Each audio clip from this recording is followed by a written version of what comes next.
I love action movies that come from the perspective of putting the performer in the action. Best way to fake being good is just to be good. And that takes sweat, blood, and tears. You have to constantly train and evolve because people know what real stuff looks like now. I'd never worked harder for anything.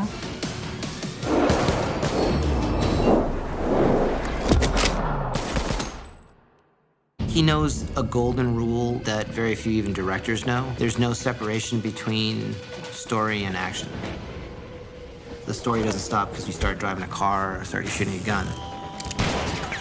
For me, action has always been about if I'm there, then that connection between the audience and I and the character is close to visceral, emotional impact. Over the years of doing the John Wick training, the physicality, the martial arts, and then the weapon work, I've gotten better. So I'm really the ceiling, because the vision is always bigger than me. And when you're the limit, you can always get better, because the vision is always greater than you. And for me, it's such a pleasure and a pressure, but also it's the best kind of like, you've got to be better to realize the vision, because then the character and the story can be more profound. And with John Wick Chapter 3 Parabellum, the vision was really high.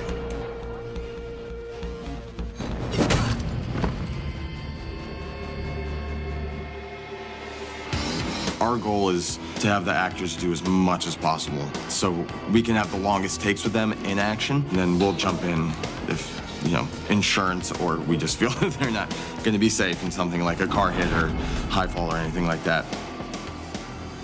We're gonna sit in a gym for 6 months and just get as good as a stunt guy.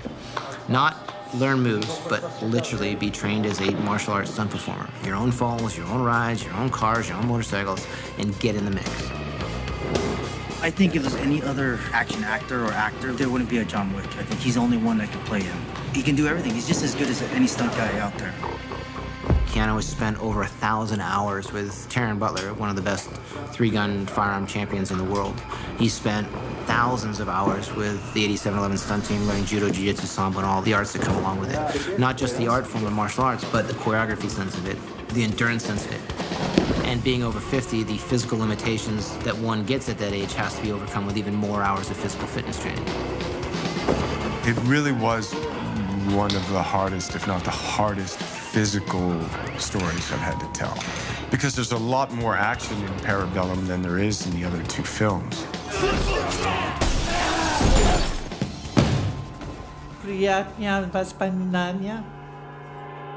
When we train him, we'll go for hours and hours and hours, and he just won't stop. I mean, you don't get to show up and do what he does without having a stellar work ethic. He's determined, he's relentless in his pursuit. He's talented in this area, and he's fearless. He will try and do anything, and he won't stop until he gets it right. He puts in the time, and you can't be John Wick if you didn't really go to the gym, go to the training facility, and actually put in the work. Eric Brown and Chad, they made him an actual judo person. That's what he's accomplished over these 3 movies. You can't just do one take and move on. It is 12 hours a day for weeks, sometimes months of action. In John Wick 3, 5 months of nothing but action sequences is a lot. In the rain, in New York, running up and down Fifth Avenue, riding horses, riding motorcycles, and getting the shit kicked out of you by some of the best martial arts stuntmen in the business. That takes a level of commitment that is not normal. It's demanding. But that demanding, that thing, is also, it's pleasure, right? Which I love. That's what makes him special. He understands the connection. He understands why he's doing it, and he's more than willing to give the time. And if you see the other cast members that went through the same action training in Parabellum, they understand the same level of commitment. I'm not sure who hired who. I can't tell if I hired Hallie or she hired me. You know, he should not be telling people that. So we'd put the word out like, look, we're looking for someone that really believed in the acting side of it and who was willing to give us the time to train her to be a little bit more on the action side of things. I wanted the transformation. I just said, well, can I go in and talk to him? Because I think he's just amazing. And I just want to tell him that I'm going to do this movie, and I just want him to meet me because I think he should meet me. Dude up there. It was right after Christmas as we were prepping the show. I got a knock on the office door, and it was Halle Berry. I'm like, hi. And she's like, hi, I'm Halle. I'm like, I know who you are. And I told him, I said, I just love this, and I said, I really want to do it. So if you haven't written it, why don't you think about writing it for me? Because I promise you I'll kill it. And then a few days later, I left there, and he called back, and he said, okay, I want you to kill it. Just know you're not going to have a life for about 6, 8, 9 months. And it's not fun. It's fun for like the first week, and then it's the diet, the physical training. You know, we have this idea we want to do with dogs and firearms. I said, great, sign me up. Some people say they want to do John Wick training, and then it starts. And then they're like, oh, this is John Wick training. And when Halle Berry said she wanted to do that, Chadwick said, here you go. And Halle said, thank you, sir. Can I please have some more? Probably the hardest 6, 7 months I think I've experienced in my professional life. 8711 is like a place you've never seen. There's so many stuntmen and women there, and they're all of the Chad world, which is you work hard, you don't quit, you don't rest much, and if you're hurt, so what? You just come back and you do it again tomorrow. There's no room for complaining. It's just put your head down and do the work. She did a great job. Lots of punching, kicking, throwing guys in the air, all sorts of good stuff. Heidi Moneymaker, I think she was the key for me, because when I first started training, Chad was in New York with Keanu, and Heidi was my lifeline, and she started my training. We're really lucky that, one, Halle has been very athletic her whole life. I was a gymnast as a kid, so all of this just allows me to sort of use all the things that I used to know. Some stuff I still know, some stuff I'm having to learn over again. And two, she's such a hard worker. You have to start everyone at the beginning and give them a really basic foundation, and that's what we've done with her. But she picks stuff up really fast, and if she doesn't, she'll stay in it until she does. I would just not quit. And I don't think she ever missed a workout in the 5 months. I learned judo, jiu-jitsu, gun fu, hand-foot combat. The hardest part is, one, stamina. You know, sometimes we're in here 4 hours and just nonstop for me. So it's about making sure I'm eating right and staying hydrated, because when you get really tired, you lose the ability to think and remember, and nobody wants to get injured. So it's about just trying to keep my energy level up for that long, because I really want to get it. There's always been a strong female character in the John Wick films, which I love. This time, her style is really similar to John Wick. They kind of come from the same place. She's a real assassin, and she's coming in here and she's spending weeks and weeks and weeks training to become like John Wick. I had to learn to fight, one, like Keanu, and I had to learn to fight with him in very close proximity. And I think that was new for Keanu, too, because he was used to doing it all by himself. When I come into the movie, he has a partner that he's fighting with that's trained very much like him. Things that he's really good at, I had to learn how to do. But it has a more of a female-driven spark to it. But I'm always thinking, at my size, how could I actually take this guy down? So that's kind of what we've done with Halle, is like, okay, here's a bunch of cool throws, and what would actually work in a bar if I had to actually take down a guy? So that's kind of what we've done, is gone back and tried to figure out what a smaller woman could do to these big, tall, 6'4" guys, and really actually in real life take them down. Things that just, not only are they needed for this movie, but they will serve me in life. She's been doing great with the gun fu. She's been doing great out at the range, you know, with live rounds. I don't think she really likes guns in the first place. The first session I had, I literally broke out in hives. I was so uncomfortable holding something so powerful and a bit afraid of it. What helped me was I connected to the thought that while I'll never own a gun, I have 2 small children. And if someone ever pulled a gun on me, now I would know what to do with it if I was lucky enough to get it away from them, you know? And with all of my other John Wick training, I might get it away. And when I get it, I have to know what to do with it in order to save, you know, my family. So once I connected to that was the reason I was doing this training, then I sailed. And I realized my first day of shooting that having trained for 6 months was essential in getting through this process and not blowing up the place.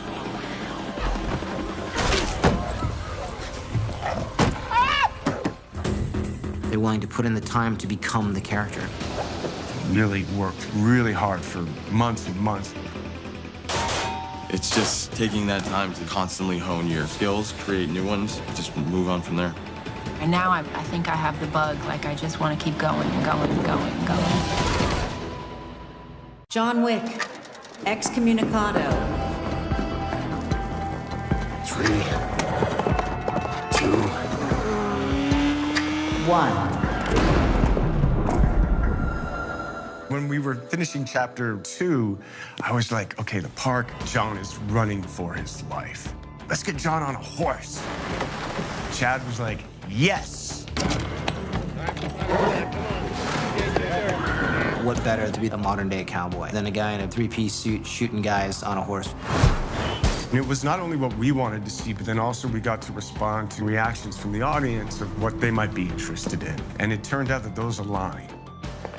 We've always talked about our influences, both Keanu and myself, from spaghetti westerns to samurai films to some of the great Asian action films. All of these gifts, all of these gifts. The earliest thing I had in my notebook is going to an old gun shop and assembling a great gun out of a lot of different pieces. It's our way of letting the audience know that we're having fun with you, we're not taking ourselves too seriously, and it's a little kickback to films we love. There's a lot more action, more sequences, different kinds of action. Hallie had the dogs, and I had the horse training. Chad was like, time to train on a horse. And I was like, yes. The thing I like about him the most is he has a lot of respect for the animals. He learned all the different horses. He rode an American saddlebred. It was actually stallion and American Morgans. Riding a horse was too easy for Keanu Reeves, so we had him do trick riding. As we used trick riding horses, he was able to hang on the side and recover. Legend, Tad Griffin. He had to be comfortable at high rates of speed. Had to be fast. One move had to be into the next move. There couldn't be a lot of downtime getting from one spot to another. I want to like come in at speed and then just go, come on!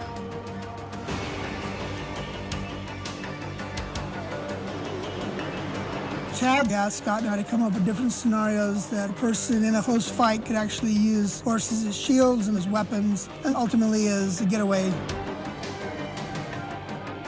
We started incorporating kicks and strikes and rares. The one thing that hasn't been seen before would be a horse kicking with both feet at someone.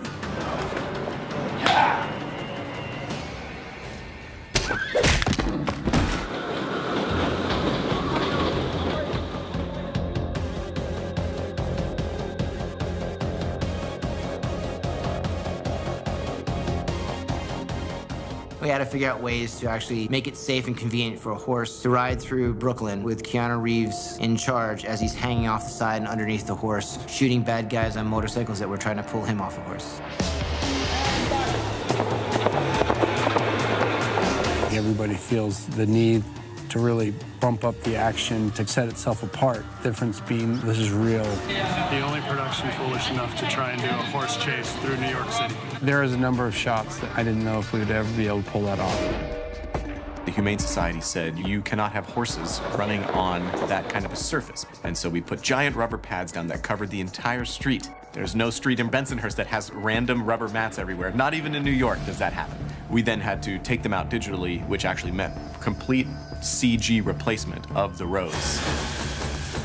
But when you see John Wick doing all the massive fight choreography and the longer takes on the motorcycle and the horse, that's actually Keanu Reeves because that is his talent ability.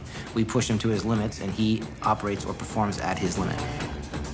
Get off the saddle, go sideways, hold on to the neck, and then shoot somebody. And that was next level.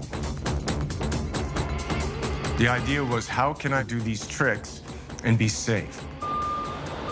So Scott developed this idea of a movie truck, some girders, and we'll pick you, and we'll do wire work on a horse. And Chad will sit on the top of this thing on a perch, and he'll guide the horses, and then you'll ride in this contraption.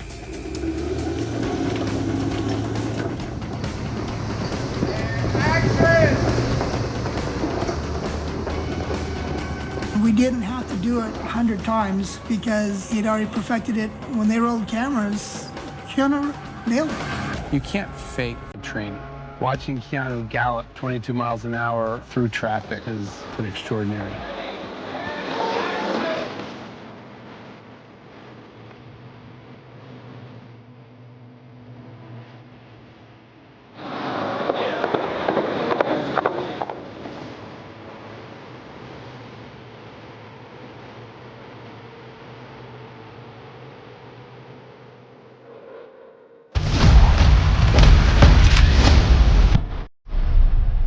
I love John Wick. It's exciting to be able to come out and spend time in LA with the people behind it and kind of learn how they put it together is amazing. It reminds me of the kind of action movies my dad secretly showed me when I was far too young to watch them. Hi, I'm Mike Biffle, and I'm here today with the 8711 stunt team. These are the guys behind the amazing work across John Wick, and we're going to be learning from them. We're going to be seeing some of their moves. I'm probably going to get my ass kicked, and we're going to see how we can incorporate some of those ideas into the game. If I throw him, it gives me time to go, I just grab my pistol, boom. Hi, I'm Jonathan Eusebio from the 8711 stunt team. I served as the stunt coordinator, fight coordinator for the film series. And today we're gonna have Mike throw us around the room, and then we're gonna kind of teach him and the the tactics and mindset that John Wick does for the movies. We'll give him a little taste of what, how John Wick comes and recognizes the problem, sees the problem, solves the problem. That's kind of the John Wick style, right? He sees it, he goes, oh crap, I gotta figure this out. My hand's buzzed, I can't use this hand again, you know what I mean? Good. Yes! So I'm a storyteller. My games often focus on that and telling these interesting stories, and John Wick was such an amazing opportunity. This universe that's fantastical and mythical, has these larger-than-life characters, secret society, all that good stuff, that meaty story stuff. And I wanted to tell a story that kind of translated that universe into a game's context. We were working on a bunch of other concepts for games, and then Good Shepherd came to us with this idea of potentially making a John Wick game. I didn't believe it at first. I'm a massive action movie fan. When we got that opportunity, we just dove in. We started building prototypes and experiments. I was very cautious because I didn't want to make a bad John Wick game, because this is important. This is a film franchise that matters. So all I want you to do here is if he goes to the shoulder, I want you to step to the side, almost like this hand takes the place of your shoulder. Let him come to you. Yes. We wanted to build a game and an approach to playing that was completely focused on being John Wick. It's a good transition from the film world to the video game world. It's not like I watch a video game, I go, oh, they didn't watch them. It's nothing from the movie. Now they can actually be John Wick. So I just move my shoulder and I backstep. See, you end up in neutral position. Yes, just like that. See how easy that felt? Yeah. When choreograph, you have to figure out what style of fighting or what style of movement we're going to use. And from the very, very beginning, I mean, the filmmakers wanted to make it based off judo. So judo, it's all based off momentum. So when you're watching John Wick, the thing that strikes you first about the fight scenes is the momentum, is the energy, that kind of forward push through the space. That's part of all of the films. But we also wanted to get that sense of strategy, of decision making. So that's a balancing act, because we don't want to make a game that's so slow that you're making decisions and it doesn't feel like it has the energy of that action scene. But we also didn't want to make a game which felt like a dumb shoot 'em up. He's basically moving, so one, he knows what's behind him at all times, and having something between him and more threats. So all his choreography or all his movements, there's a purpose to everything, there's an intent. And from here, almost just grab his, palm his, there we go, let's go to that. And let's just walk it, 1, 2 steps, yes. Remember, John Wick always moves. Yes, see, good, yeah, right? A really key moment, and it's only a few seconds, that I really kept going back to while we were making the game, was in the first movie, a moment where John's out of bullets. So he stuns an enemy, gives them a moment of pause where they can't attack him, reloads his gun, and then shoots and finishes that character. That was one that I kept coming back to, as we need to have something like this in the game. So we just wanted to make sure we're coming from a place that tactically it feels correct, because those little nuances, those details is what law enforcement guy, military guy, they look at that stuff. They go, oh, he didn't really train. He's missing those little nuances. And those little nuances are the most important. Whatever the empty spaces, that's the reload, the gun stuff. That's where the gun fu comes in too, because otherwise I would just be out here shooting everybody. The fun of this, you're in close quarters, you're getting surrounded, you have to change your angles. So what we did was we built this system of interrupts and stunning, where you can, as a player, if your gun's out of ammo, you can literally do that in our game. You can stun an enemy with a quick punch. That's going to take him out of action for a short space of time, which is going to give you time to reload your gun. Then we add depth to that with different moves that have different durations of stun. So it might be the case that you can actually take someone down, right down to the ground, and it's going to take them a while to get back up. That's going to give you more than time just to reload your gun. You can take out their 2 buddies behind them while they're still staggering back up. Now from here, this hand that's on his face, I'm going to almost make a circle, like a big circle like that. See? See, everything's big. Then from here, I'm going to hit him in the kidney. Then I'm gonna make another circle with this hand. I break his arm. Then I use this as my fulcrum. So now your 180 is not from the wrap, it's from my shoulder. Goes back to where it started.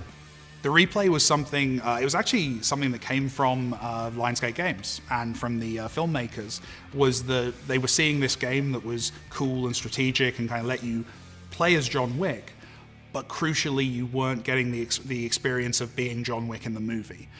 We wanted to give a mode to the game and an ability to the game to let you see a fight you just taken part in and that you just kind of choreographed through your own play as essentially a little movie. And that's what the replays are. And we had to do a lot of work to build that up, but we're really happy with where they went. And action! That's it.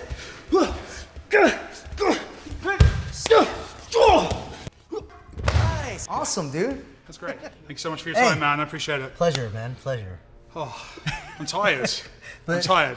I just want to give you a little glimpse of like, you know, what we do in the film and how we kind of, our thought processes and how we do these things. That's the thing, is bringing that thought process to bear. A, it's going to help us with the animation, but B, it tells us how we're going to teach the players to play the game. Exactly. We want the player thinking in that way. We want the player making those tactical choices. Yeah. It's going to be great. Oh, you did a good job, man. As it shows. I'm a little hard. Yeah, no, I've worked hard. No one can say I didn't work hard. No, really good job. Thank you, man. I appreciate it.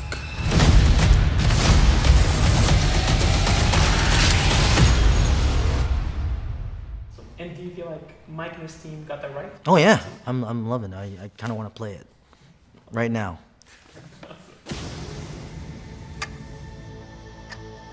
What I think a great editor is really good at is taking away. You have a block of gold, but it's not saying anything. It's the sculptor's job to take away the unessentials. You let the statue become. It's the sculpting of what you have. That's a great example or analogy for a film. I challenge any director to take the same attitude he has for action and do a dialogue scene that way. You would never do it. It's like going on your honeymoon, man. If you don't bring magic with you, you ain't gonna find it on Tahiti. It's already gotta be there. You gotta have the magic with you. So what do editors have to do? 3, 2,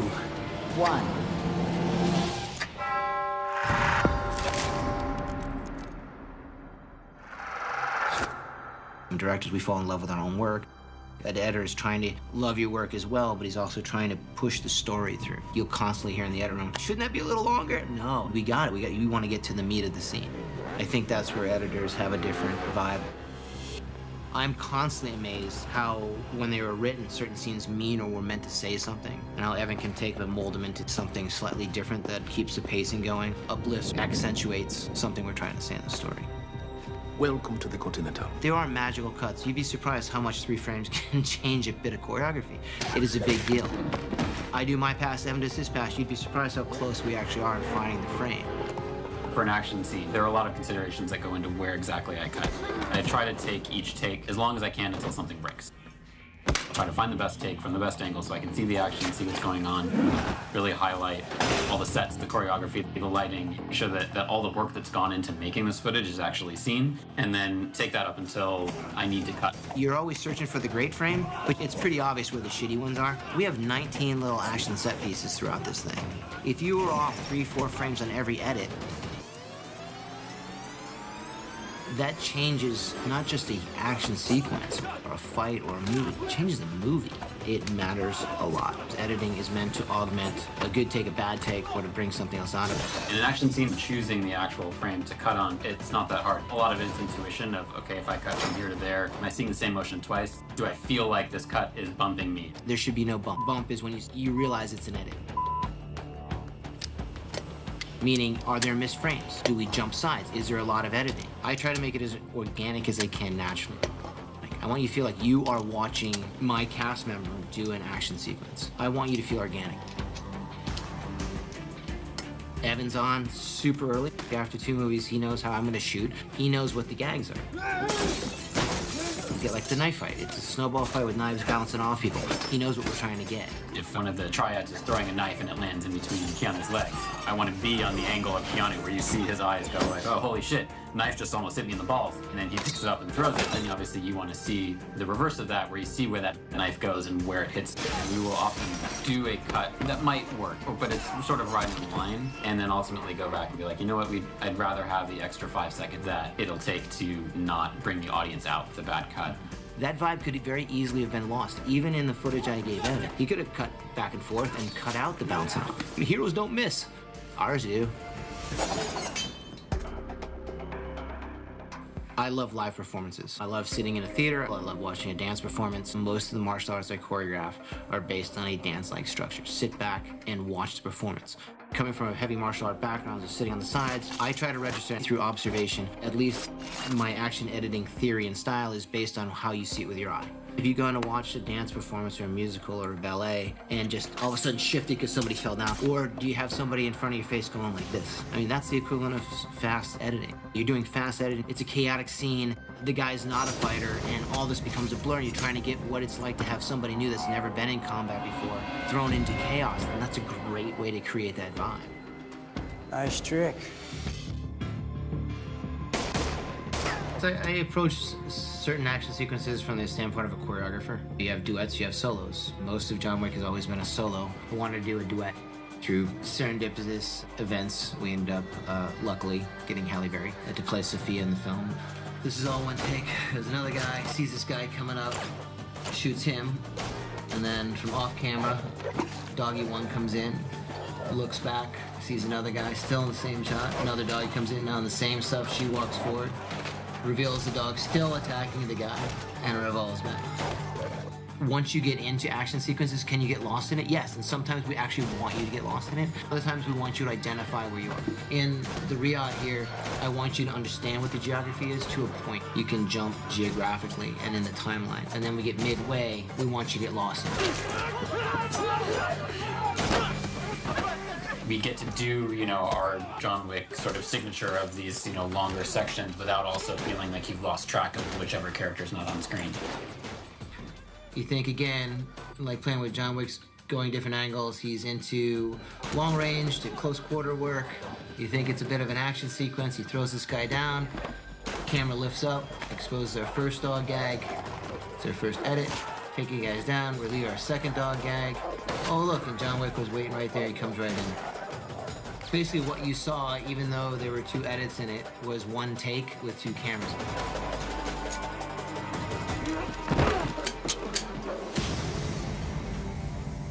What's the worst place for a ninja to hide? Oh, wait, let's do a glass house. The constraints that this particular set piece places on them, that gives you an idea as an audience member of how our characters are going to have to adapt to the situation. We know that John is great with a gun. If we take that away from him because he can't shoot Zero through the glass, what does he do next? And again, if you're going for power, at least you have a plan. You want to feel pain every time. How do you interpret that? Is it always on the impact of fist on body? Or is it on the actor's face? Or is it seeing both? That's a director and editor's decision on how to bring out performance. I want to get an organic performance. When he fights Chep and Yeon, the 2 smaller Silat guys, so it's more whippy. The sound design, they have a higher whack, whack, whack. And he's hitting them, it's more thud, thud, thud, big guy. But when he fights Boban, the much taller guy, Boban's a thud, thud, thud, and Keanu's a whack, whack, whack. Those size gags don't work without the proper editing. And if it's choppy, choppy, choppy, or I don't know what you're trying to tell me when I see that. You'd be surprised about how many practical visual effects are done with glass. Matte paintings, glass, reflection, refraction, and perspective changes. You see, we just came up with the ideas of how to hide with black, and we go in between this, and that's how just the reflections and refractions of light help hide different people. Which, you know, in our John Wick world, reflection, 2 sides of everything, dichotomies are a big part of our storytelling. And for any of the shots here, you're hopefully seeing layers, and you're seeing how beautiful it can be. Sometimes the glass is bulletproof, sometimes it's sword-proof. You know, we're not exactly adherent to physics, but hopefully it's fun. If there's a particular moment where we need to make sure that you understand this glass is breaking or that we have cracked the glass, those are all instances where sound design becomes really important to establish what's actually happening on the screen.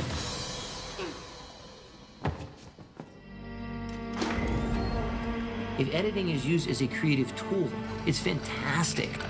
But if you prep everything right and you do it right, then yeah, you can fuck it up in editing, but you have the choice to do something good in editing too.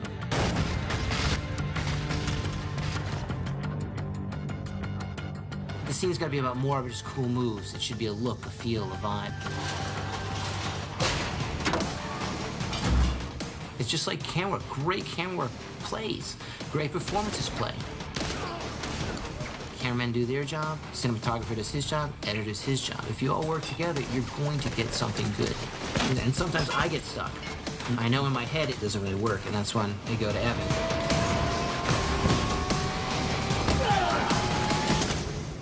What must be done? I love architecture. I love figuring ways to make set pieces more intricate into the action. John Wick just gives the opportunity to let loose a little bit and help create something that's original. Our sets are incredible. Kevin Cavanaugh and his team designed some really amazing sets. They're all spectacular.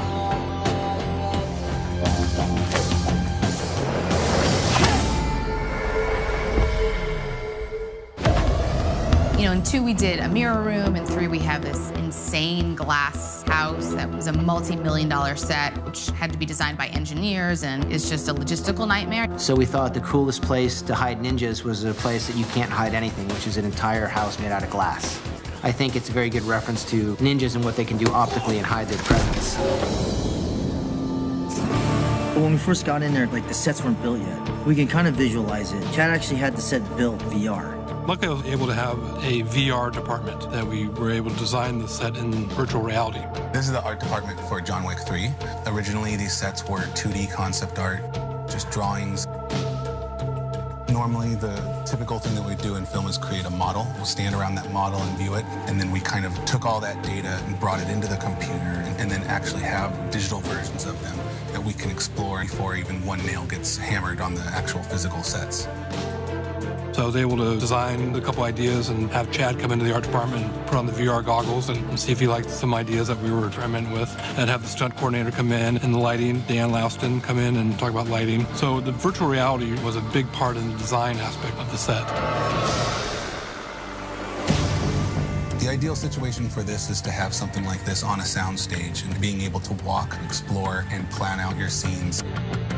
We had to work simultaneously with the stunts and some of the action sequence that happens there. This is reflected on how big actually one of the floors are. This allows us to design action without actually having to be on the actual practical set. Coming into these virtual sets early allows us to make any changes or modifications. So if everyone's happy, we can actually make the practical set to all our specifications.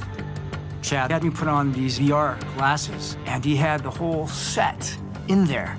So I got to walk it virtually and listen to him talk about what he wanted to do. You can actually go into these scenes and you can build them on the actual sound stages and see what they'll look like. Cut to, months later, we're actually shooting the scene and I'm part of it. Once it was built and we scouted it and then we started looking at it and then they started lighting it and brought it up, it was stunning. I mean, it's just a stunning set piece.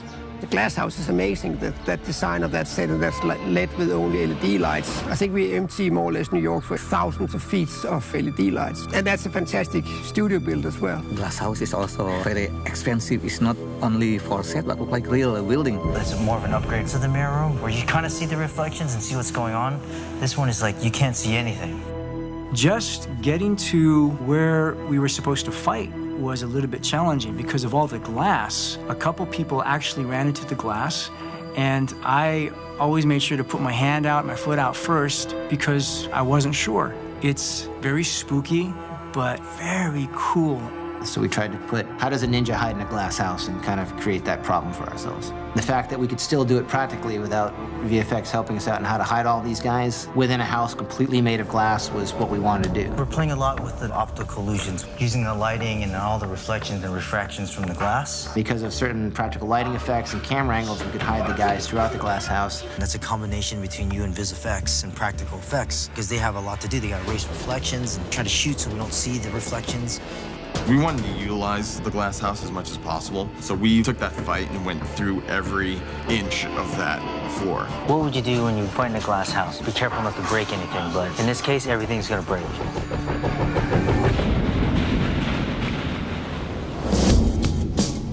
so it will break while the action. For us, it's also very interesting how we will do while the real shooting. When you have glass and lots of stunt guys and someone like Chad, you can't wait to start breaking glass and the ideas of what that would look like. So we're about ready to get into some serious glass shattering the next couple days. Anytime you go through glass, there's all these injuries that can happen. Even though we rig it, you're gonna get cut. That's just inevitability. No matter what, you're gonna get cut. You're getting glass in your eye. There's so many things involved. It's a lot of practical effects. We did a lot of testing with tempered glass, half-inch thick tempered glass. And we have a different method for different stunts that take place. Some of it's thinner, some of it's thicker, depending on what the action is. Some of it doesn't break at all, and these guys get slammed into it, so it can't break. Depending on what the stunts are and what we come up with, we have to kind of move left or right, depending on what the stunt requires. We had a special effects team actually use pyro to shatter all this glass, and then we could only do that one time because the reset time is so significant. Total glass stunts in general, I think, was around 10 or 11. First take, we were like, yeah, let's just destroy as much as we can. Yeah, it was just so much glass. At least they weren't mirrors, so I don't have to worry about luck or anything. Oh, that's right, we broke through the ground. Wick picks up Chet, fireman carries Chet, he lands on the glass. I felt bad for the stunt guy that I had to do it to because we did it like 5 times. And then, so what we did was we were all in wires, and then we took the glass away, so we're just hanging there. And also a throwback to the first movie when Daniel Bernhardt throws me over the balcony in the red circle. Pretty much just hung us, and then it's called a 3-ring, which we pull a tag and you just fall. And it was probably about 9 or 10 feet, just straight to the ground. And it was so painful.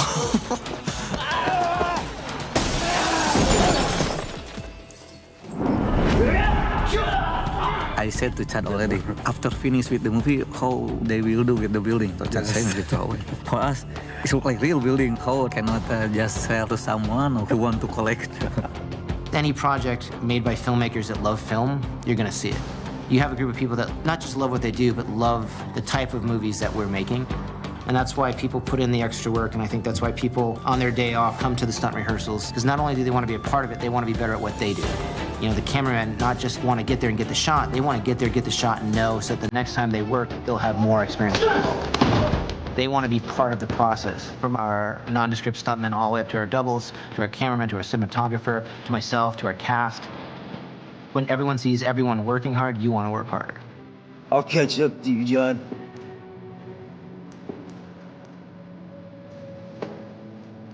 No, you won't.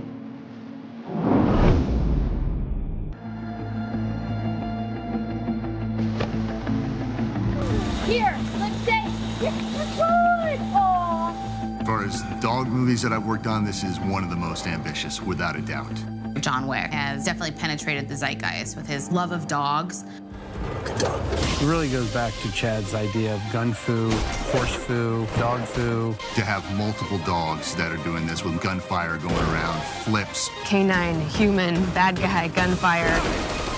That is what's really cool about the training that we've been able to do. They're that precise, these dogs, he said a week later in hospital. It's all going to go very smoothly.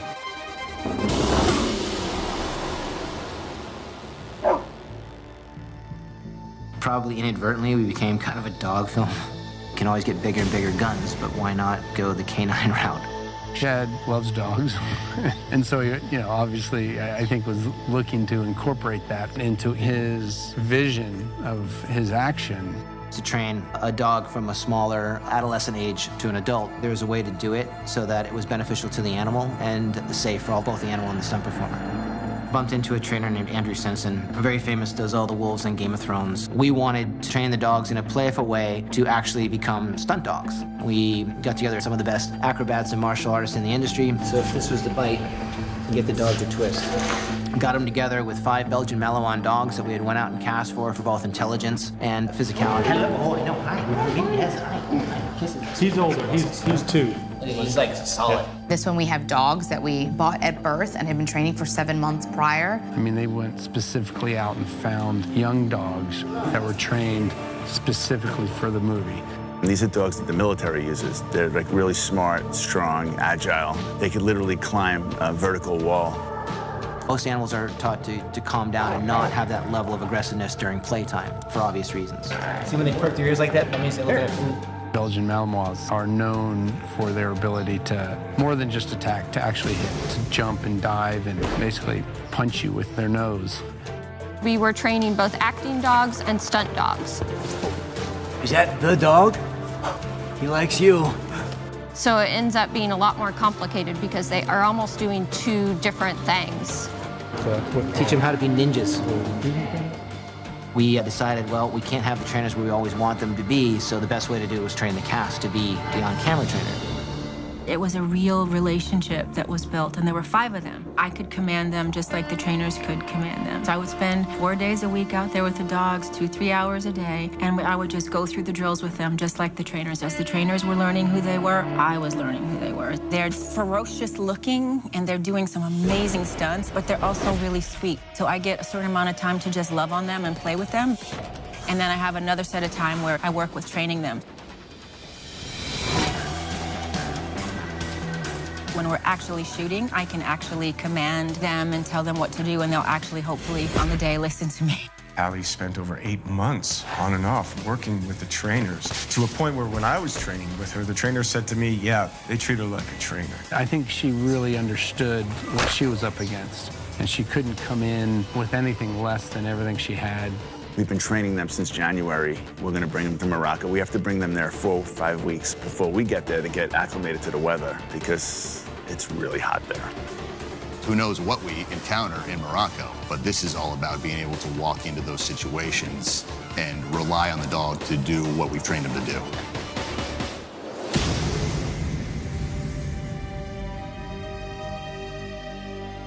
Morocco is one of the most challenging filmmaking experiences I'm sure I will ever have.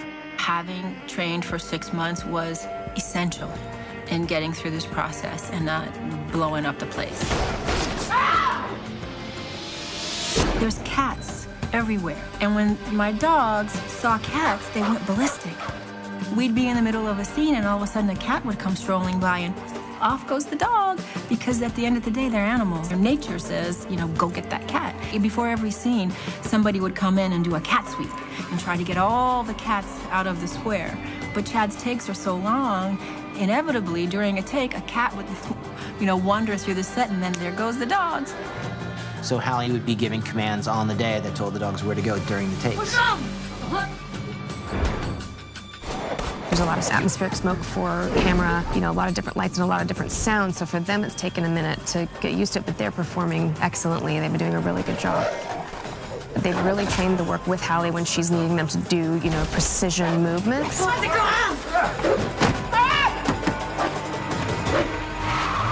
And then there's some complicated acting scenes where you just need a dog to sit and stay while dialogue goes on, but keep that gaze locked. You know, like these are supposed to be Sophia's weapons. Sit. They are focused on protecting her. They have a sense of play, but they also are known to, like, attack on command. What most people don't know is when you see a dog attack a stunt person or a trainer on camera, it's a dog trying to kill the individual. The dog doesn't know it's a movie. We've got so many different kinds of hits. We want to target the dog to a leg, or to an arm, or to a chest. You start just with just a device used to focus the dog to a certain area. It's called a tug. To be able to say, no, don't hit that guy, don't hit that guy, hit that guy 30 feet away. When you show them the toy that they want to hit, it's on. They're not just biting, slowly coming in, they're slamming into people. So when you're trying to ask dogs to do that, but be safe, it's very ambitious. Sophia, always so nice to see you. And the dogs, of course, are marvelous. So I turned up just to meet them and have a little gun rehearsal. Fantastic. And before I knew it, I was doing this kind of dog versus my crutch stunt, which was not expected. God bless Jerome Flynn, he went for it. He did the stunt. I mean, there's a dog involved in my crutch. So, yeah, that's going to be a new experience for me.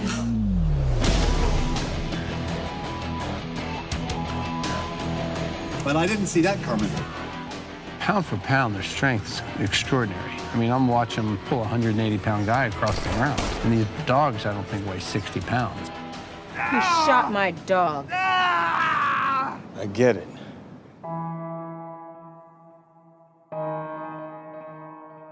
behind the scenes is actually the dog just playing, and it's just them doing what they naturally do. Now that we've just finished shooting that sequence, I think it's going to be everything that, you know, we had wished it could be. We just found talented individuals to do the hard work that it would take to pull off the shots. What's going to end up on screen is going to look like these killer animals. I would say 80% of the people I know have a pet, either dog or cat, preferably dogs mostly, and, you know, dogs show you who you are. Like, they know character better than anybody. It was a relationship, and a really lovely one. I'm an animal person. I have 2 dogs myself, so that was the sweetest part of my day, to go and hang out with the dogs.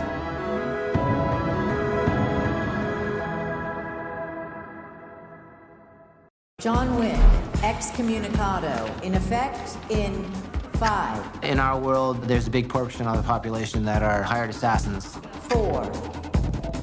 They're after him for the money. 3. They're after him for committing the crimes he did. And there's also some freelance individuals that would like to take revenge on John for his past deeds. 1.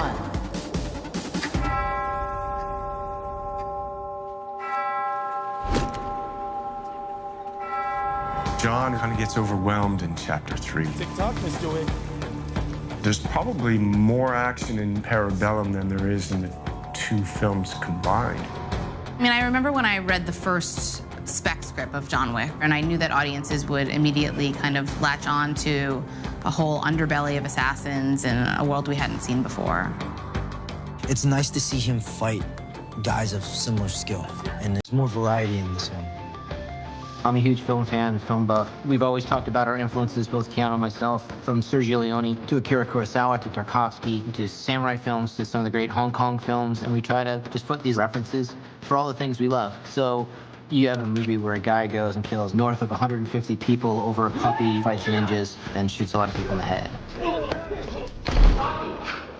Chad had this idea that he wanted to bring in ninjas.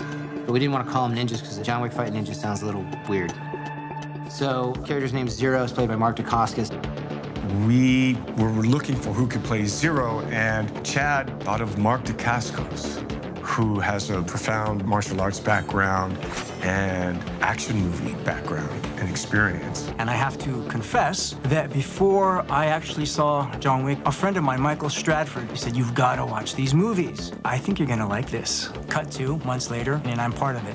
Oh, I wish I could tell you that Chad called me up and I had 8 months of rehearsals and practice and training. I did not. I literally got a text from Chad on a Sunday night. It said, "Call me as soon as you wake up." So on Monday morning, I call him up. Chad is very cryptic. And I said, "What's going on?" He goes, "Well, our original lead villain is out, and I would like to invite you to be him." I read the script. It's great. It's great. So I call him back up. I said, "Chad, I would absolutely love to be a part of this. When would you like me out there?" He says, "Can you come tonight?" Mark came in, and then he started to play with the role, and in rehearsals, this character of Zero came to life. Zero is actually a fan of John Wick's and is really looking forward to being the one who will kill him. I gotta tell you, I've been looking forward to meeting you for a long time. I'm a huge fan, and so far you haven't disappointed. Nobody else in his mind is worthy of that. Nobody else loves John Wick more than Zero, so it should be Zero who takes John Wick out. He feels like he's on par with John. His style, his grace, his class, his efficiency, how brutal and violent he is, but still a gentleman. Only by my blade, John. Zero is a shinobi, a ninja warrior, and he loves martial arts so much that he has students. He cares for his students like children. He loves his students. He wants to pass on the skills that he has, because that's what people that have the artistry and skill and talent as himself do. When Chad was thinking of Zero's students who could become the ninja or shinobi, it was like, let's reach out to Yeon and Chep, who, I came exposed to in the raid. I'm Yayan Ruhian. My name is Cecep Arif Rahman. My background is pencak silat. Pencak silat is sometimes like dancing, sometimes hard, sometimes hard, sometimes so soft. We have the Japanese parts as a base, but because of fighting and killing all over the world, we take whatever is useful to us and we incorporate that into our style. So the shinobi, our clan, specialize in camouflage, in covert operations. You don't see us unless we want to be seen. We can fold in and out of people and furniture.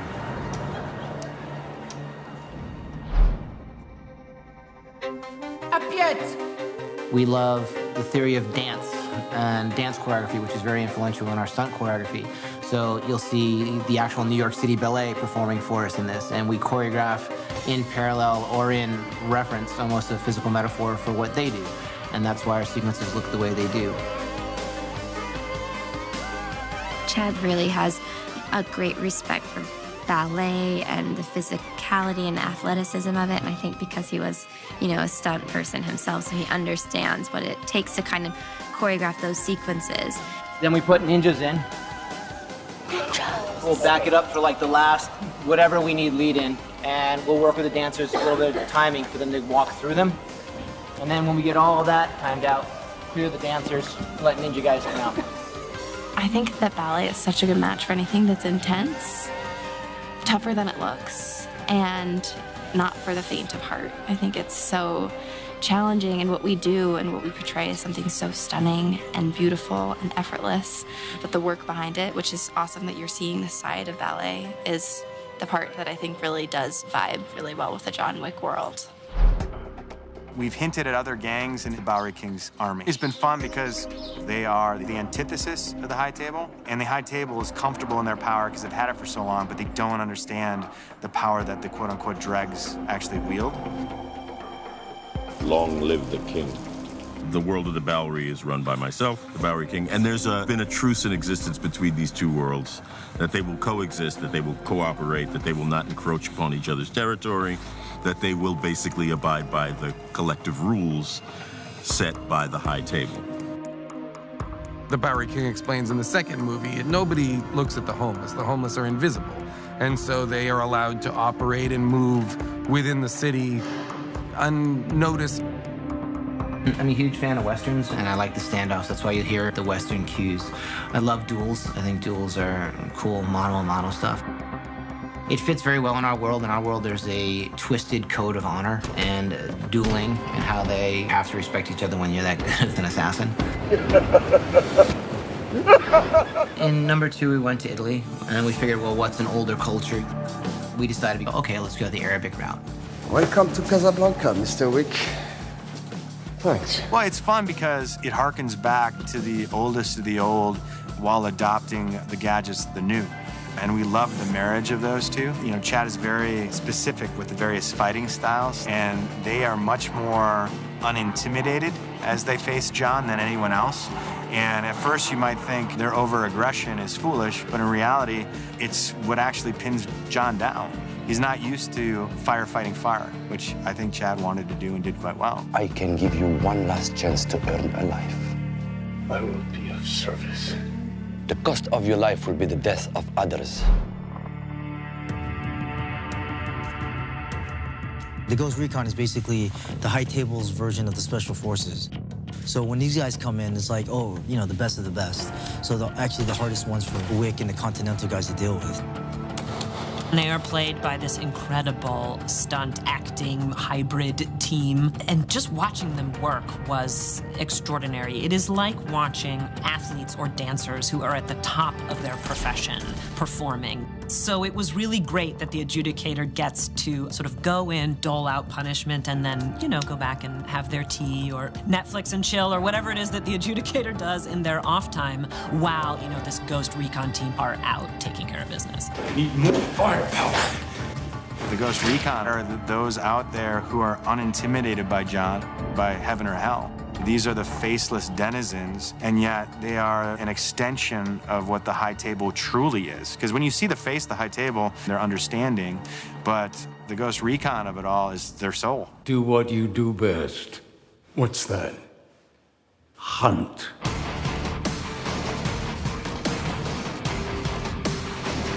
All three films are about consequence. Do bad things happen to you. So there's really no way for the character to pull out of the dive. John may have succeeded in this hump. He may have dealt with this set of circumstances that surround him for the film. So there's no riding to the sunset, there's no happy ending, there's happy moments, there's funny moments. But at the end of that, he's still fucked. How do you feel? You pissed, John? Yeah. Everyone in our world is bad. They're a criminal. They have their own code, their own sense of honor, their own repulsion to authority. And they want to kill John.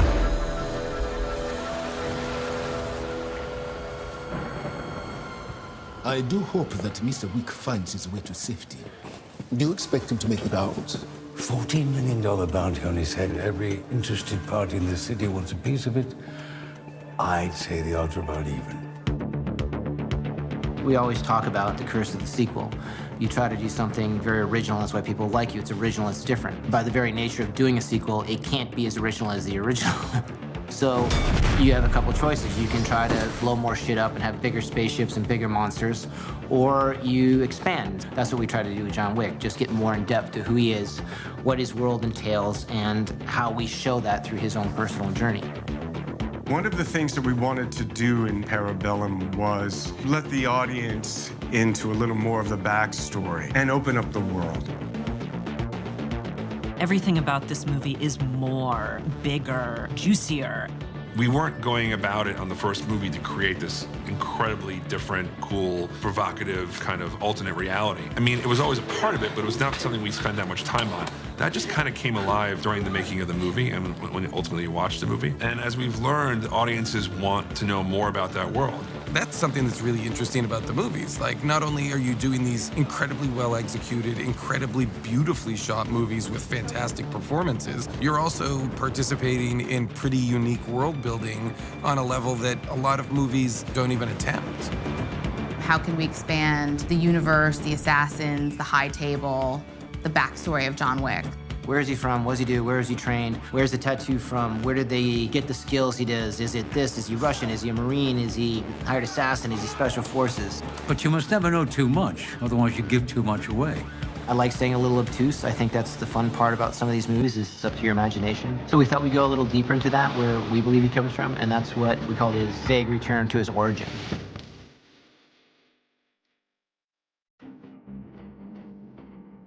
We meet Angelica Houston, who's playing the director of this place that we learned John Wick is from. Done.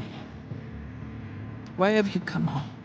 She's actually a theatrical director based on this very special kind of theater for a very special kind of performer, or in this case, children.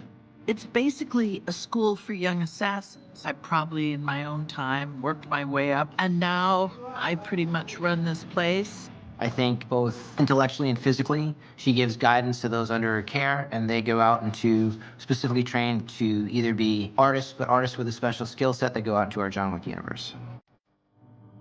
One of the most important things with mythology is a talisman, a special charm, a special prop that's used to either gain access, either internally or externally, a key to enter somewhere, or a clue to follow.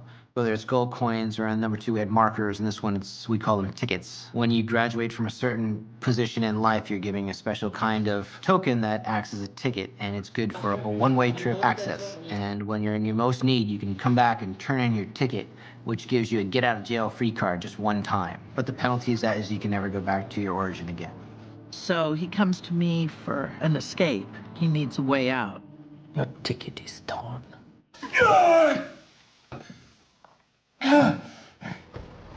Welcome to the Continental. How may I help you?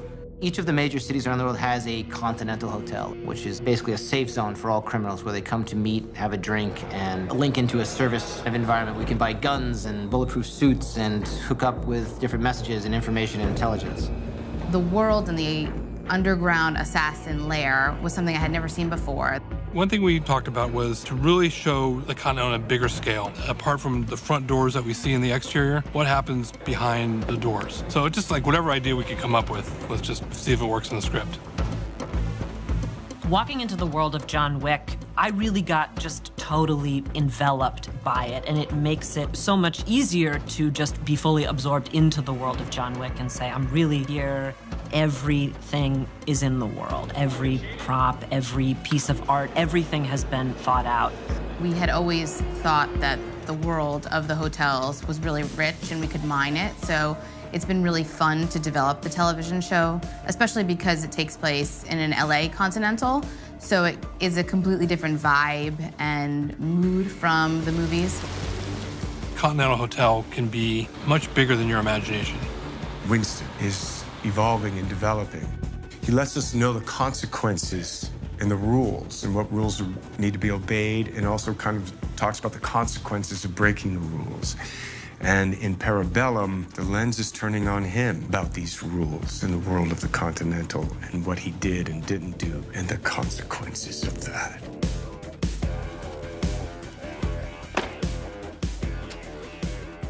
So, there is an adjudicator here to see.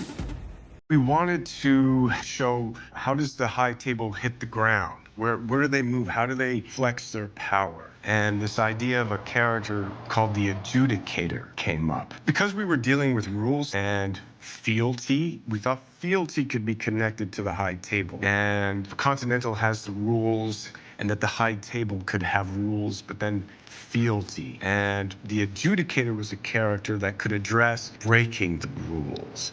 And then we had this idea that we know John Wick has broken the rules, but then didn't Winston break some rules? Did the Bowery King break some rules? They were doing things that weren't in the interests of the high table. They are intimidating. They are not easily thrown by other people, and they know the power that they carry. They know how to carry it into a room. They're powerful as my character, as powerful as John Wick's character in their own way, and expresses the wishes of the high table. Part of the reason the adjudicator is so fun is that you see these characters like Winston, like John Wick, even Sharon, who you think, oh, nobody could mess with them. And then here comes this character, and they're all a little bit like, whoa, I don't know how to deal with this. Someone is judge, jury, and executioner. And they're not a killer, but it's very matter of fact. I think we like addressing both our subtleties and our flaws all out in public, I guess, when John Wick goes. Obviously, it's wacky. He kills hundreds of people over a puppy. We like to address that. We thought, wouldn't it be fun if we actually had a character that called out all our bullshit? Judge how wacky our world is. We're like, that's pretty genius. Let's keep with that. Mr. Wick broke the rules. I trust you understand the repercussions if he survives. We had the opportunity to tell Chapter 3, and we were going to go into the world of the high table, and John is on the run. And the question was, well, how can he survive? And then we were thinking about the high table. We came up with this idea of the elder, someone who sits above the high table, and that John has to find the elder, that is the person that could give John absolution. So John goes to the ends of the earth to find this mythical character. We thought it would be great if our world had not only the financial, economical, kill or be killed side, but also the spiritual and the ethical side that guides the rules and keeps the order between the two worlds. In order to do that, we had a bit of the ethereal guide. It's gonna allow them to be John Wick again. It's because of my understanding of his soul, my understanding of his pain, demons, who makes me give him another chance. I can give you one last chance to earn a life. However, it might not be the life that you wish. In our world, there's a big portion of the population that are hired assassins. And I think that was kind of like the point of this movie, was this world of assassins are everywhere, and John Wick has really nowhere to hide. So they're after him for the money. There's also the law enforcement of our criminal world. They're after him for committing the crimes he did. There's also some freelance individuals that are outside of both that would also like to take revenge on John for his past deeds. You find this man who's grieving the loss of his wife. She, through her wisdom, passes along this gift of a dog, Daisy, a kind of connection to kind of communicate and transmit her love, her thoughtfulness for him, and in a way, knowing what he needs to be in the world. Once that's taken away, we're introduced to this character, John Wick, this legend who had retired for 5 years, who's now back. And so this demarcation of John and his retired life and his life with his wife and the love, and then this assassin, this person who is a killer in this world, is unleashed. And so I think through the stories, we're seeing this battle between John and John Wick. John is the person he wants to be. John Wick is the person he naturally is. John's concerned with that. The contract, people trying to kill him, that's not his primary concern, I don't think. I think it's looking for a type of absolution that allows him to become the person he wants to be in order to remember his wife, and if he's going to die, he'd rather die as the nice guy that his wife would want him to be. And that's his main journey. And somewhere along all that, he decides which is more important to him. Who do you wish to die as? The Baba Yaga, or as a man who loved and was loved by his wife? Who do you wish to die as, Jonathan? It's about John's journey and quest to live, to remember his wife, Helen.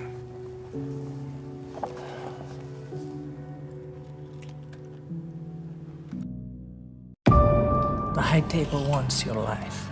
Tell me, Jadad, what do you really want?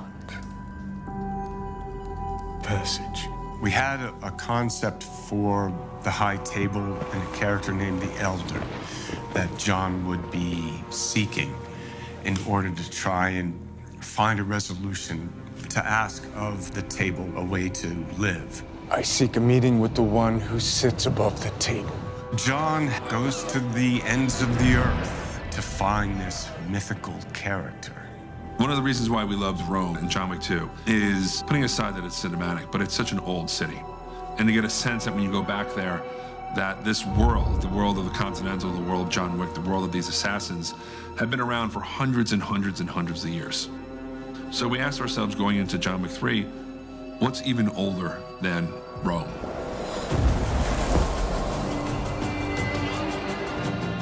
You know, one of the cradles of civilization is the Middle East, so we kind of went back, and our head of the high table, or someone even above our high table, would be from the Arabic culture. It's just kind of teasing this idea of this really ancient world and how it has all led to John being in this position of having to go back into that world. Chad started to go on a tour. We were looking for locations. Now, we were looking at Cairo, we were looking at Istanbul, parts of Jordan, but Morocco had kind of everything we needed. It had the sand dunes was the main location we needed to try to find. Keanu and I were thinking about a visual and cultural aspect that we thought was more ancient, more fraught with history, and a little bit more gravitas than we had done previously on John Wick 2 in Rome. You're gonna die, John. Whether out here on this desert or somewhere else down the road. But you are gonna die. The town of Essaouira, which is on the coast a couple hundred miles south of Casablanca, had the right feeling as far as a coastal city, and that kind of played as the city where Sofia is, but we felt that, you know, it also had a better aesthetic. There was a sense of history and the kind of the sense of ancient historical vibe that we were trying to get, just going even deeper into the Wick history. This is your blood, your bond. But I mean, I felt like I knew this place.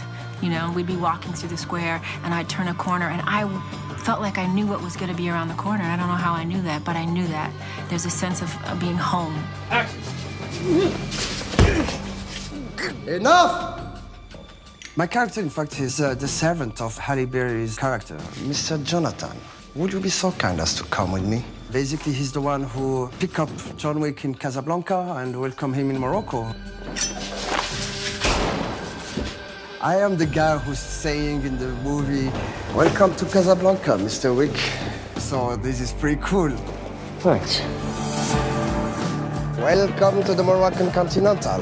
One of the biggest influencing was Casablanca, and we always thought it was a great little ode to send John Wick to Casablanca. That's where we got the idea of all the assassins go to one place. Yes, the Continental changes, you know, as to where you go. And this Continental is really reflective of the country. Miss Razwan, she waits for no man. Casablanca has a little different aesthetic. It's a more cosmopolitan city. It has a lot of French colonial influences in it, especially in the architecture. And we kind of wanted to keep a little bit more to the Moorish archways and a little more of a deeper history. Best of luck, Mr. Jonathan. Sophia, always so nice to see you. One of the currencies, or like a business card or a currency piece, are gold coins. And we thought it'd be fun in Morocco because of the African continent and a big portion of the world's gold comes from there. We thought, well, we'll put our foundry, or a place where they actually stamp and mint the gold coins used for our world. So we see where a lot of these things like the markers and the gold coins kind of first come from. The idea of minting and having your own currency within our world was a big part of how we got the foundry. You see that coin? The first coin ever minted in this facility. Next to it, the first mark. Not easy to track down, believe me. Senor Barada, well, I think he was kind of almost outcast here, thrown out here by his papa I think he was probably causing a bit of trouble back home in Italy. So he was sent out here to look after the foundry, which is where they make the coins and the markers. When we went to see Barada, his office was open air. The set design was really innovative and quite beautiful, and they used every bit of what was there, and it felt real for that space. Barada's lair is something that is a historical landmark in Essaouira, which we turned into an office space at the top of a mountain, which is really interesting and cool. Yeah, well, I suppose the conventional office might have been a bit boring, whereas that set, it just isn't. It's like, wow, who is Barada? What kind of a guy is he? You know, how much power does he have? The Elder is not a man you find. He can only choose to find you. I had this vision of John Wick walking in a desert. I don't know where it came from, but I loved it. You know, John Wick in his suit, walking in a desert.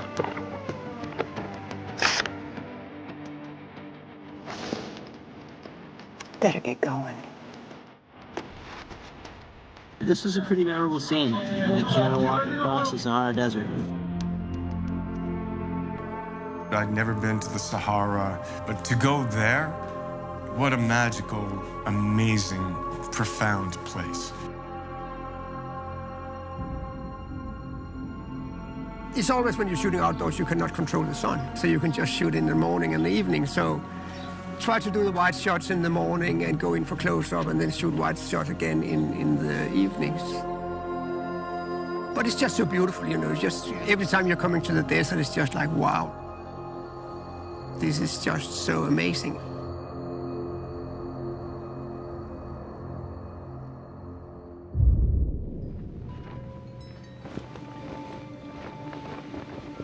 Don't worry, your weapon is still there. Please drink. In all big action movies, you always have the bad guy, the head guy that has the big plan to take over the world. My son, how have you come to be so lost? In the John Wick universe, no one's trying to take over the world. The world is. They exist. And we thought it would be great if our world had not only the financial, economical, kill or be killed side, but also the spiritual and the ethical side that guides the rules and keeps the order between the two worlds. Not lost. Looking for you. I guess you could call him the bit of the ethereal guide, which in our case is the elder who sits above all. So tell me, Jonathan, why do you wish to live? My wife, Helen. This character called the Elder, everyone I think expected a much older actor to play the role, and we thought it would be really fun and interesting to play against type and just have someone that was younger. So you seek to live for the memory of love? At least a chance to earn it. Saeed Taghmoui agreed to do the film, who, I mean, the guy's just full of life, and someone who could be charming, charismatic, and dangerous. The cost of your life will be the death of others. The first of which will be the man they call Winston. Elder, it's one of those main guys of that organization. And it's very intriguing because he's young, but he's in charge. John Wick has to come to him and has to talk to him and has to listen to him. I will serve. I will be of service. So when Elder comes in, you better sit down and listen what he has to say, because he doesn't play around. We got the chance to work together and do our scenes. And it was on. It's good. And Mr. Wick, marhaba. Okay. It's our last night in the northern tip of the Sahara Desert. Just finished the Elder scene with Keanu. We spent the last couple weeks prepping this. We had 30 camels, 40 tribesmen, our lead cast, and a crew of 200.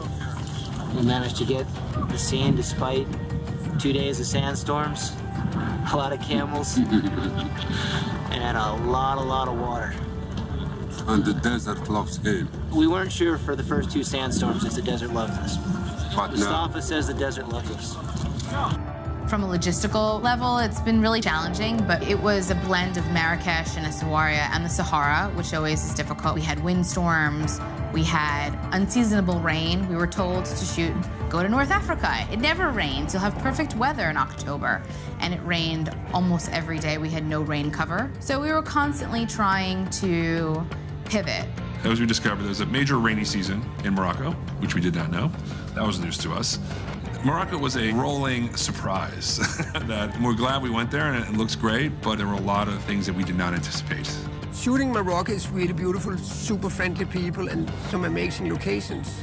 I've had the most amazing time shooting some scenes that I think will redefine, you know, who I am as an artist, and I'm really happy to be here. It had its challenges, and the crew and everybody there was fantastic.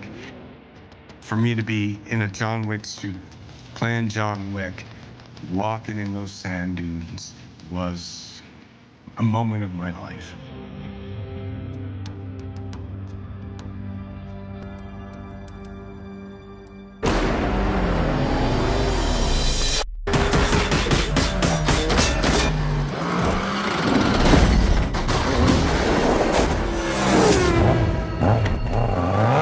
Making movies is rich in traditions. It's like what has come before with the painters, what has come before, what styles have come before, what techniques have come before. In this third one, we have a CGI sequence. It's been challenging because it's so outside of what we normally do in the Wick world. It's just been a different experience. We set such higher standards on the first 2 movies that you always have to kind of one-up it. We tried to put things on the edge of what's real and still make it cinematic. There are a lot of influences in the film, and one of the things that I saw a picture called Villainous, and it turned out that Chad had seen it. Villainous was a great film, great action movie, great Asian cinema, and they had a great motorcycle sequence in it. And it's been the first film in a while where me and my stunt team were impressed, like, oh, that was a really cool idea. We're like, well, we don't want to copy it, we don't want to do this. We're like, you know what? Not only are we going to copy it, we're going to try and figure it out. They came together and they were like, On the first John Wick, we had an extremely limited budget. Most of what we did, practical and long takes, is because we simply couldn't afford a second camera. And at the time, they came from a very limited budget too, and they did something that was fresh. It was new. It was a new way to kind of shoot this bike chase. The first couple times we watched it, me and my stunt team, my VFX team, for the life of us, we couldn't figure out exactly how they did it. So in this obsessive way, we're like, let's just try to figure it out, just for our own sake. And we started trying to figure it out, and we're like, oh, this is what they did. This is really interesting. It was like a puzzle we tried to piece together. It wasn't as simple as we thought it was. It was a lot of work, and it was a lot of creative skill. This is tipping our hat to them. You know, it's like, good job. Good fucking job.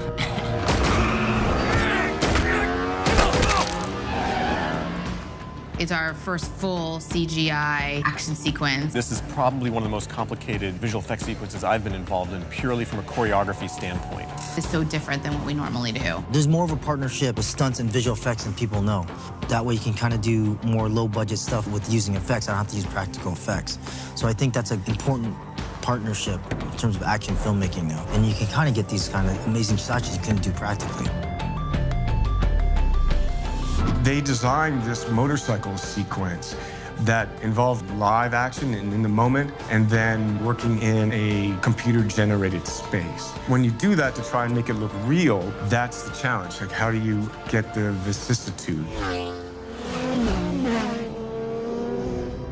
We shot the motorcycle sequence on the Verrazano Bridge. It's this big suspension bridge, and it's multi-levels, and it was really great because you could see New York in the background, and it really made for a great, spectacular setting. Everything we did had to have a visceral reaction to the audience.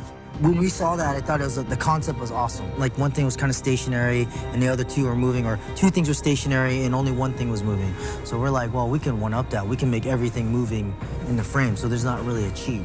Tonight's craziness is the second half of the motorcycle shinobi fight. This has been something we've been working on for a couple months to try and get this thing right.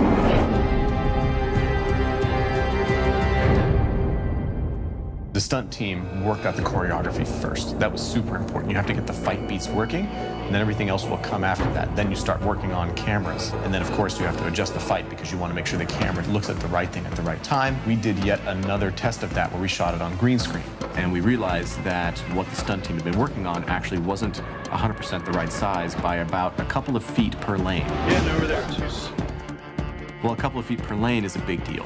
We redid the whole thing, but that was 2 days of shooting that we spent doing just the layout to make sure we could do it. And from that, we discovered there were certain things that were working really well, certain things that actually didn't work quite well. But the good thing is it taught us timing, and it taught us what the choreography really, truly needed to be. And so the stunt team did an incredible job of making sure that all that stuff really, really worked. Once we had that, then we were ready to actually do the action.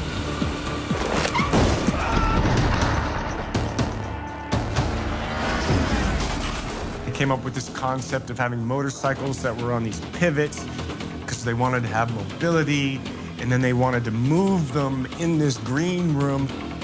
So then there were people pushing them in green suits. Yeah, we just wanted to put some dudes in green suits, really. It was pretty great. I just wanted to embarrass the stunt team. This suit sucks. So then it became this dance.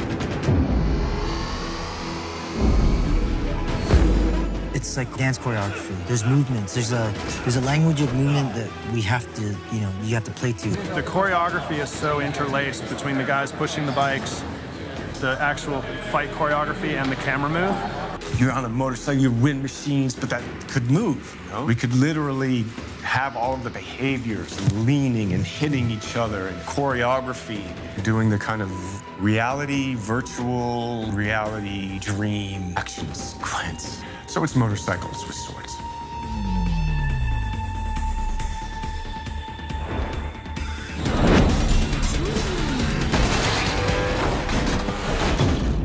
Chad Stahelski is extremely relentless, but that's how you get what you want in this business, right? That's how you get John Wick Part 1 done. That's how you get Part 2 done. And Part 3, to go bigger and crazier, you have to be relentless. You have to have the vision, and he absolutely does. This film is filled with logistical issues because of all the complicated work that goes into it, but ultimately he does have a vision for what he wants. And, he works with everybody to make sure that that vision is achievable. I love working with Chad, and to be able to keep telling these stories is great. And for me to have the opportunity to continue to tell the story with Chad's vision and everyone involved is really exciting and thrilling, and hopefully people will enjoy it. I'd like to see the manager.